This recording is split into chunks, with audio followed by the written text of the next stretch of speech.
Ok, vous m'avez demandé l'histoire du van. J'ai allumé ma caméra. C'est une histoire qui est tellement vieille qu'il faut que je mobilise toute la partie de mon cerveau qui s'occupe de la mémoire de l'ancien temps et que j'essaye de pas trop en rajouter, de pas inventer.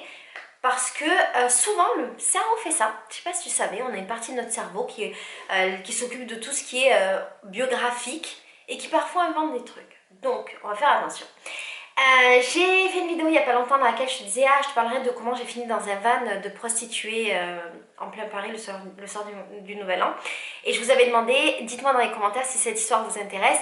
Effectivement, ça vous a intéressé, l'histoire du van des prostituées. Donc je vais essayer de vous le raconter. Pour recontextualiser, c'était du temps d'avant et c'était il y a 20 ans. Plus de 20 ans, 21 ans. Oh, je suis tellement vieille.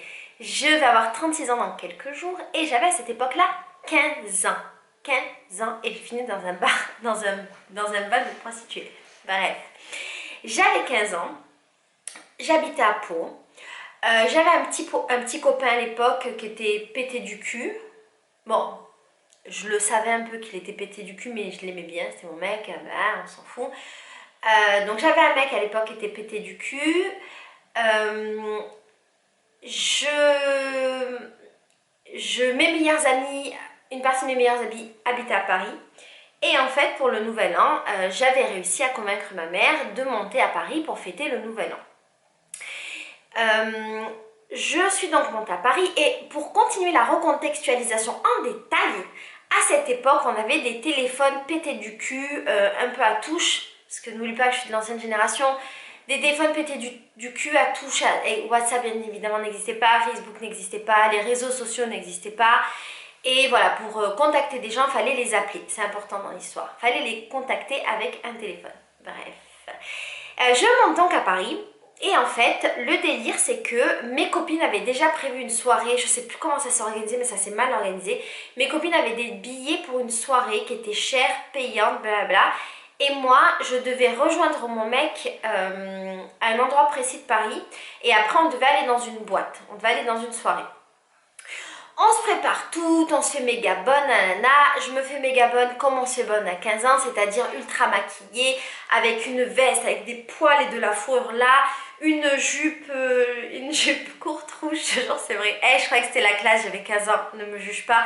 Toi aussi t'avais des trucs comme ça à 15 ans. Une jupe rouge comme ça, j'avais des talons. Et je crois que j'avais dû mettre un petit haut. À l'époque, avec mes copines, on pensait que valait mieux avoir la classe qu'avoir froid. Donc j'avais vraiment un tout petit haut et ma petite veste. Et on est donc sortis chacune de notre côté. Mes copines sont toutes parties d'un côté pour aller à leur soirée et moi je suis partie toute seule pour aller à ma soirée. Il faut savoir que je n'avais jamais pris le métro de ma vie parce que je viens d'une ville qui s'appelle Pau. Moi j'ai grandi entre Pau et Marseille et à cette époque-là j'habitais à Pau où il n'y avait pas de métro. Donc je n'avais jamais pris le métro de ma vie.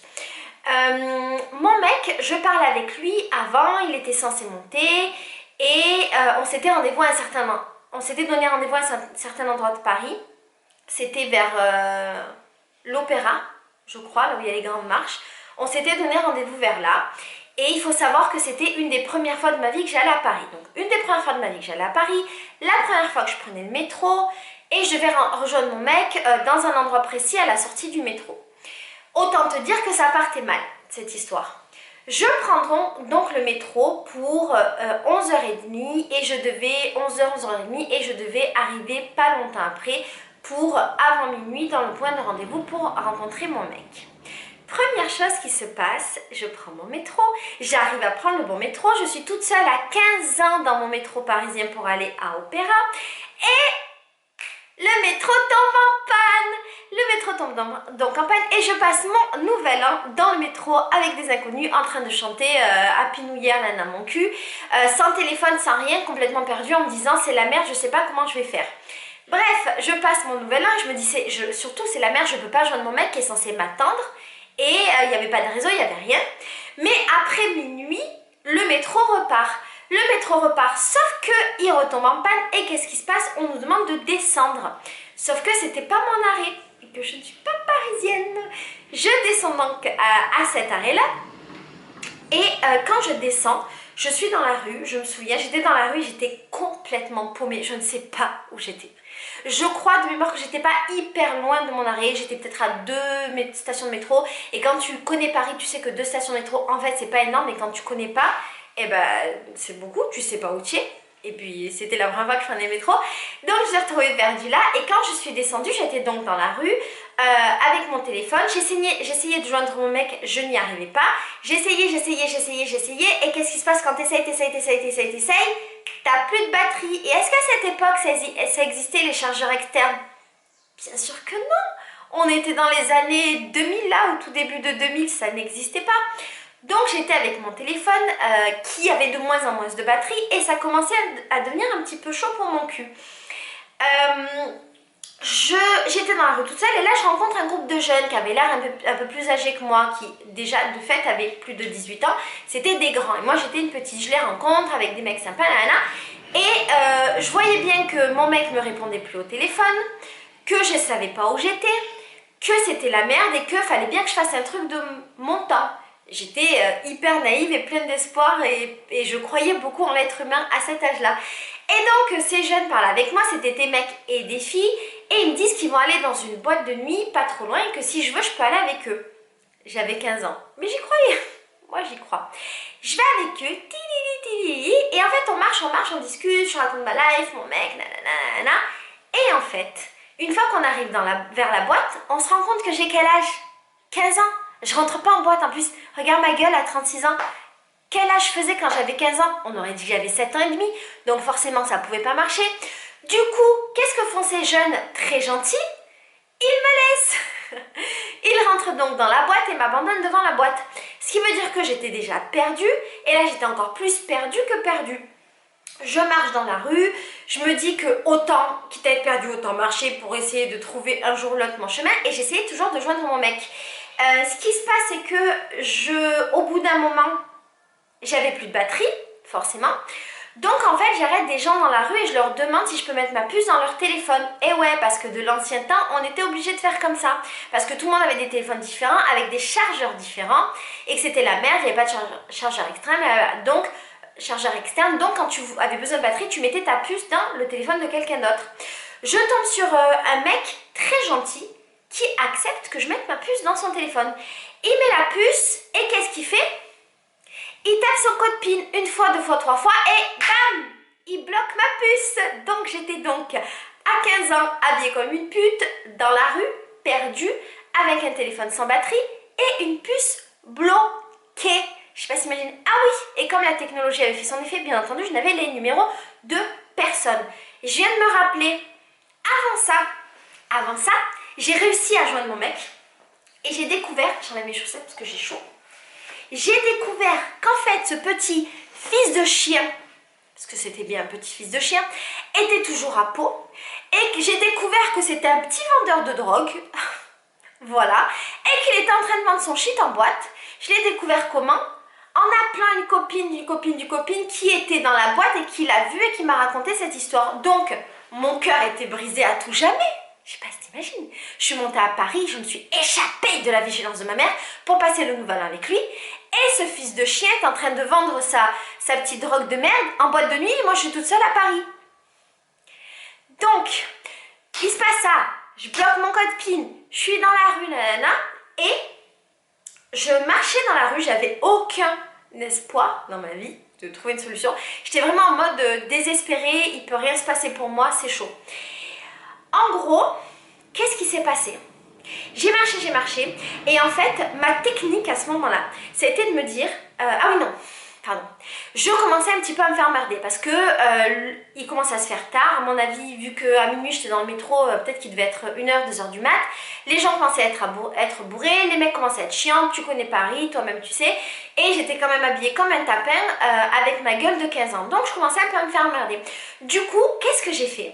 J'ai commencé à marcher à côté des gens pour faire genre que je n'étais pas toute seule, c'est-à-dire que j'étais déjà maline à 15 ans, je voyais des humains qui marchaient, je me mettais à côté mine de rien et je marchais avec eux et je repérais des gens qui ne savaient pas parler français pour qu'ils me parlent et que je parle pas avec eux vu que je ne savais pas parler autre chose que français, qu'on ne se comprenne pas, que je marche avec eux. Je m'étais dit je suis une fille, ils vont rien dire. J'ai réussi à faire ça pendant un moment. Et à un moment, j'ai marché à côté de quelqu'un qui était un Parisien.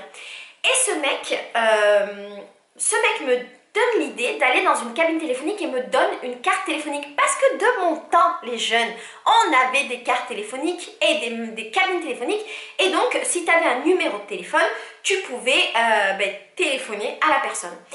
Je ne sais plus par quel moyen, il y a une histoire, mais je ne sais plus comment j'ai réussi à retrouver le numéro d'amis à moi, à leur dire à peu près où j'étais. Et je me souviens que j'étais dans la cabine et que pendant que j'étais dans la cabine, il y a un mec qui a commencé à venir m'emmerder. Et je te jure que tout ce que je te raconte, c'est vrai.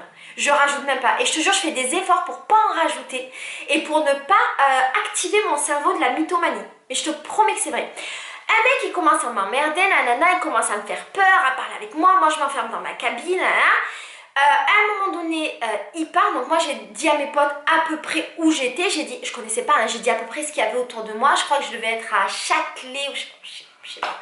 Voilà, c'est le cerveau de la mythonnerie parce que je m'en souviens plus. Bref, je sors de la cabine, et, ah oui non, il m'emmerdait parce qu'il pensait que j'étais une pute. Il pensait que j'étais une pute. Je sors de la cabine et je me mets dans un arrêt de bus. Et j'ai dû passer peut-être 1 heure comme ça dans l'arrêt de bus, désespérée. Je n'avais nulle part où aller, pas de téléphone, plus de crédit, pas de numéro, rien. C'était la merde, mais vraiment la merde. Et à un moment donné, je commence à parler avec le mec qui était à côté de moi. Ce mec me raconte qu'il est Booba du groupe Assassin. Il faut savoir qu'à l'époque, Booba c'était un petit jeune qui faisait partie du groupe Assassin, que j'étais fan du groupe Assassin, que j'avais les albums du groupe Assassin, et que je connaissais pas vraiment sa tête. Je connaissais sa tête de l'album, mais c'était pas comme maintenant où on connaît les têtes de tout le monde, les réseaux sociaux, Instagram, toi-même tu sais, blablabla. Donc ce mec me raconte qu'il est Booba d'Assassin, qui vient de sortir de prison, qui passe sa soirée là en galère, il me raconte ses albums, ses musiques, et moi j'en pouvais plus. Je lui pose plein de questions, je suis une femme, mais moi je suis une femme pétée, une femme qui connaît rien. Tu peux me dire n'importe quoi, moi je te crois. Je t'ai dit, j'étais naïve, donc je le crois. Et avant qu'il parte, on a dû passer peut-être une demi-heure, 1 heure à converser.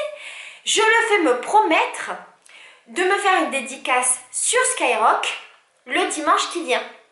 Parce qu'à l'époque, sur Skyrock, on pouvait faire des dédicaces. Et Booba de l'arrêt de bus m'avait dit qu'il allait faire une interview à Skyrock le dimanche d'après et qu'il allait faire une dédicace pour Laetitia de l'arrêt de bus. Ce qui n'est pas très flatteur. De l'arrêt de bus, figure-toi que le dimanche d'après, j'ai attendu. Cette dédicace n'est jamais arrivée. Pourquoi jamais arrivée? Pourquoi? Parce que ce n'était pas du tout Booba. Eh ouais, la naïveté des 15 ans. Je reste donc dans l'arrêt de bus après avoir rencontré Booba et d'être faite parce que je me suis dit ma soirée est quand même réussie. J'ai rencontré Booba et j'ai raconté à tout le monde pendant cette semaine-là que j'avais rencontré Booba, que j'avais discuté avec lui et qu'il allait me faire une dédicace. Bref, je reste donc dans mon arrêt de bus et là je rencontre un nouveau mec. C'était un mec, un grand mec avec des dreads, nanana. Il commence à parler avec moi et je lui raconte parce que moi je suis naïve, je crois en tout ce que tu me dis et je crois que l'être humain va m'aider.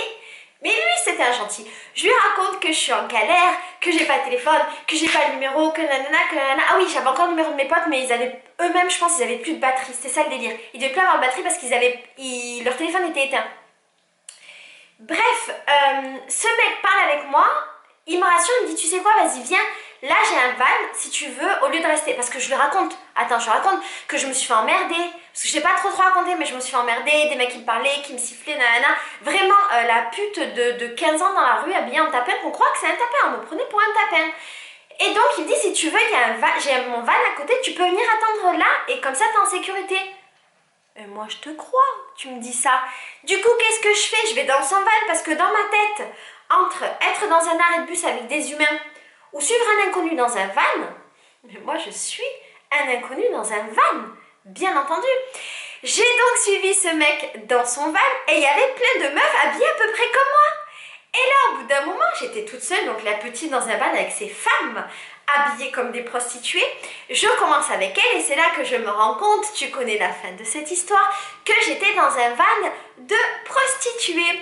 Et alors cette histoire s'est bien terminée parce que ce mec était vraiment gentil et qu'en fait il a galéré à appeler mes potes, il a retrouvé mes potes, il leur a dit où j'étais et mes potes sont arrivés super longtemps après, genre 4 heures du matin. Ils faisaient le tour en fait de Paris parce qu'ils étaient sans batterie et qu'ils me cherchaient dans tous les endroits qui pouvaient un peu ressembler à ce que j'avais dit et dans les arrêts de bus. Et finalement, ils ont réussi à me trouver à 4 heures du matin, désespérés, dans mon van de prostituées, avec les prostituées et ce mec sympa. Et figure-toi que ce mec et moi, on a continué à se donner des nouvelles régulièrement, on s'est bien entendu perdu de vue.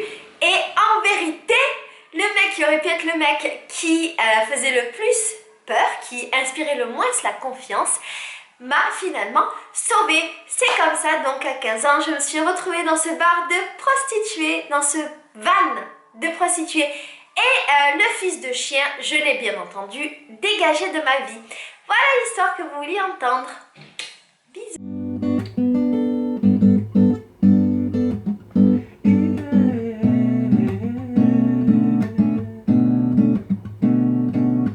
Ela tem cores, curvas, sabores,